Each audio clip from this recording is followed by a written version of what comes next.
고초와 재난 곧 쑥과 담즙을 기억하소서. 내 마음이 그것을 기억하고 내가 낙심이 되오나 이것을 내가 내 마음에 담아두었더니 그것이 오히려 나의 소망이 되었사옴은 여호와의 인자와 긍휼이 무궁하심으로 우리가 진멸되지 아니함이니이다. 이것들이 아침마다 새로우니 주의 성실하심이 크시도소이다. 내 심령에 이르기를 여호와는 나의 기업이시니 그러므로 내가 그를 바라리라 하도다. 기다리는 자들에게나 구하는 영혼들에게 여호와는 선하시도다. 사람이 여호와의 구원을 바라고 잠잠히 기다림이 좋도다. 사람은 젊었을 때에 멍에를 매는 것이 좋으니 혼자 앉아서 잠잠할 것은 주께서 그것을 그에게 메우셨음이라. 그대의 입을 땅에 티끌에 댈지어다. 혹시 소망이 있을지로다. 자기를 치는 자에게 뺨을 돌려대어 치욕으로 배불릴지어다. 이는 주께서 영원하도록 버리지 아니하실 것임이며 그가 비록 근심하게 하시나 그의 풍부한 인자하심에 따라 긍휼히 여기실 것임이라. 주께서 인생으로 고생하게 하시며 근심하게 하심은 본심이 아니시로다. 세상에 있는 모든 갇힌 자들을 발로 밟는 것과 지존자의 얼굴 앞에서 사람의 재판을 굽게 하는 것과 사람의 송사를 억울하게 하는 것은 다 주께서 기쁘게 보시는 것이 아니로다. 주의 명령이 아니면 누가 이것을 능히 말하여 이루게 할 수 있으랴.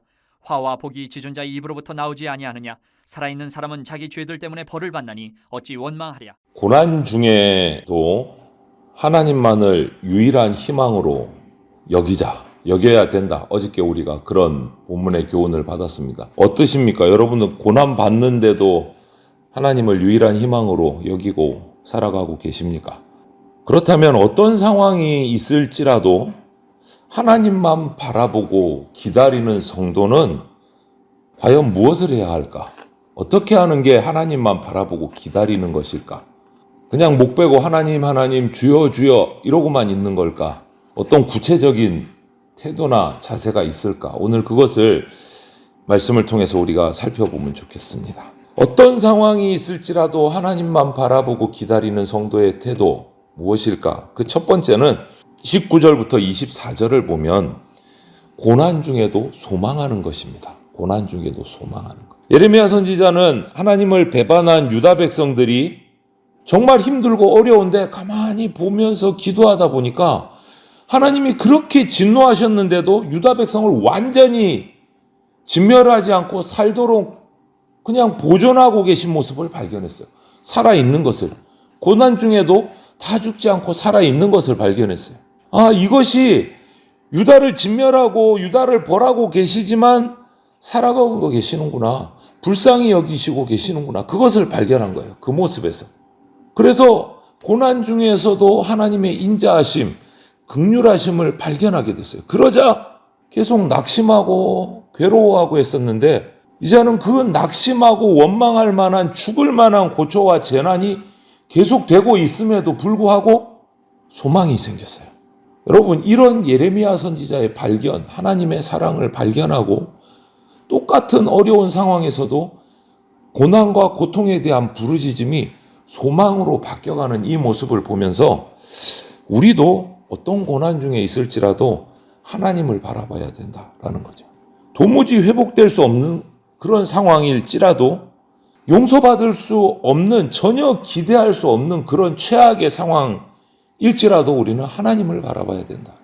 우리가 아직 죄인 되었을 때에 당신의 독생자 아들 예수 그리스도를 십자가에 죽이기까지 우리를 사랑하셨던 그 하나님이 지금도 우리를 붙들고 계시다라는 겁니다.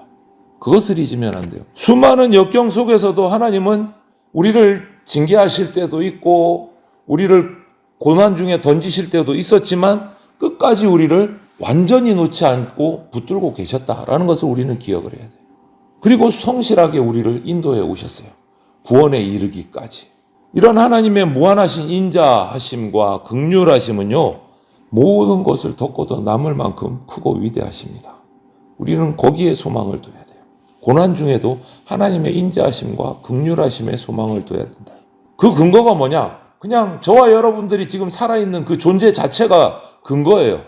무슨 말이냐면 하나님이 인자하시고 긍휼하심이 영원하시기 때문에 이 죄인인 나를 아직도 살려두고 계신 거예요. 그 수많은 죄를 저질렀음에도 불구하고 지옥불에 완전히 떨어뜨리지 않고 아직도 살아서 회개할 기회를 주고 계시는 것, 그 자체가 근거예요. 그 자체가. 아직도 또 기회를 주고 계시다는 것. 우리가 살아있는 자체가 근거입니다. 하나님의 인자하심과 긍휼하심이 영원하시다는 근거. 그렇기 때문에 우리는 지금도 역사하고 살아계시다는 것을 믿는다면 절망이 소망으로 바뀌어야 돼요. 그것이 고난 중에도 우리가 소망할 수 있는 근거입니다. 아침마다 새로운 은혜를 주시는 하나님이 이번에도 나에게 또 새로운 소망을 주실 그 근거가 여기에 있다라는 것을 우리가 믿으시기를 바랍니다. 또 한 가지는 25절부터 33절에서 발견할 수 있는데요. 겸손히 기다리는 것이 하나님만 바라보는 성도의 두 번째 자세입니다. 겸손히 기다리는 것. 예레미야 선지자는 유다를 벌하셔서 바벨론에 포로되게 하시고 나라가 정복되게 하셨는데 그것이 그냥 단순히 우리를 남유다의 죄를 보시고 멸망시키는 것이 하나님의 본심이 아니다라는 것을 알게 됐어요. 하나님의 자비로우신 본심이 그냥 단순히 죄지은 유다를 멸망시키는 것, 죄지은 나를 벌하는 것이 단순한 본심이 아니셨다는 것을 알기 때문에 오늘 유다 백성들에게 이렇게 외치는 겁니다. 절망하거나 조급해하지 말자 우리. 그럼 뭐라고 말합니까? 구원을 바라고 잠잠히 기다리자. 잠잠히 기다리자. 또 하나는 징계를 지금 주시는데 그 징계의 멍에를 겸손히 매자. 이렇게 말해요. 겸손히 매자. 우리가 죄 지었고 죄악 가운데 있었으니까 그 징계를 겸손히 매야 된다. 그리고 나서 또 하나, 분통 터뜨리지 말고 내 입을 땅의 티끌에 대며 회개하자. 이렇게 유다 백성들에게 외쳐요. 잠잠히 기다리자. 구원을. 그리고 징계의 멍에를 겸손히 매자. 그리고 마지막 하나, 내 입을 땅의 티끌에 대고 회개하자. 이렇게 겸손해지자는 거예요. 겸손히. 예레미야 선지자 말처럼 자기 죄를 회개하고 하나님의 구원을 기다리는 사람은 다시 긍휼하신 하나님을 상처를 싸매주고 고쳐주시는 하나님을 만나게 된다. 하나님은 고난 중에도 겸손하게 참고 인내하는 자에게 긍휼을 베푸시는 분이십니다. 그래서 우리가 고난에 합당한 자세는, 성도가 고난 중에 합당한 자세는 인내입니다. 기다림.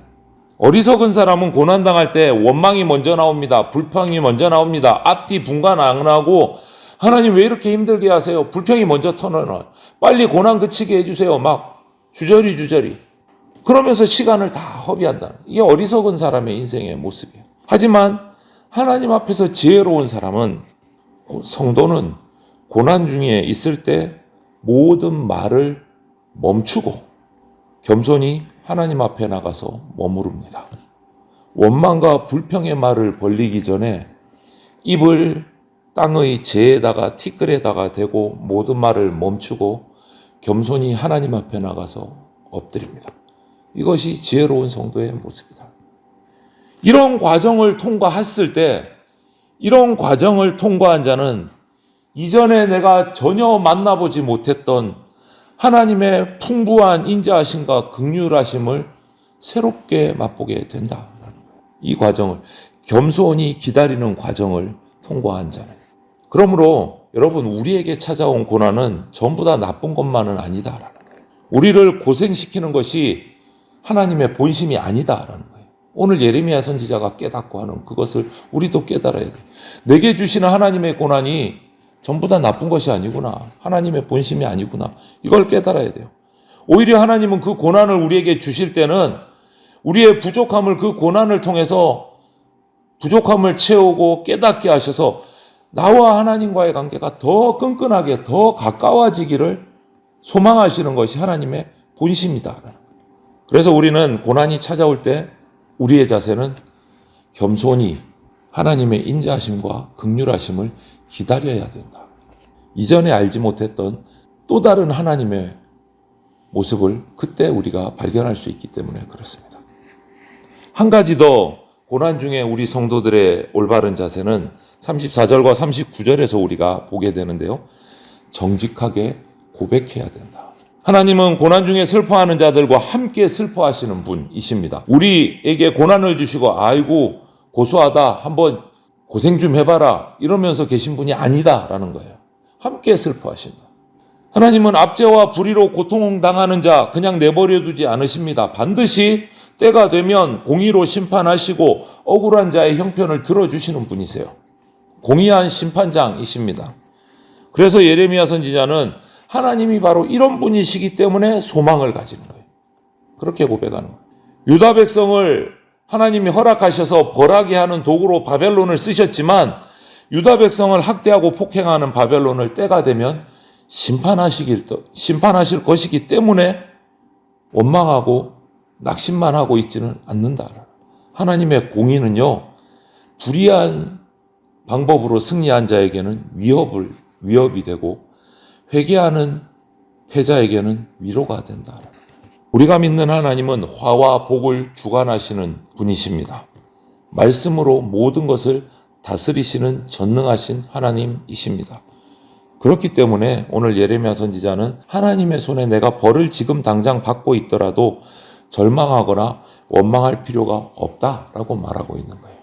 오히려 겸손히 징계를 받아들이고 정직하게 고백하고 회개하면 하나님이 우리에게 한없는 긍휼을 베풀어 주실 것이다 라고 22절에 고백하고 있는 거예요. 그러므로 하나님 앞에서 우리는 모든 죄를 정직하게 고백하고 돌이켜야 됩니다. 어떤 죄도 하나님 앞에 숨기려고 한다고 해도 숨길 수 없다라는 것을 우리가 알아야 돼요. 세상에서 풀어줄 수 없는 그 어떤 억울함도 하나님께 고백하고 자복하면 하나님이 풀어주신다. 사람 눈으로 볼 때는 정말 더디게 보일지라도 안 해주실 것 같을지라도 언제 올까 할지라도 모든 화와 복을 주관하고 계신 섭리자는 하나님이십니다. 그 하나님이 정하신 때가 되면 공의로 반드시 심판하십니다. 바로잡아 주십니다. 예레미야는 그것을 깨달은 거예요. 그래서 정직하게 고백하자라고 외치는 겁니다.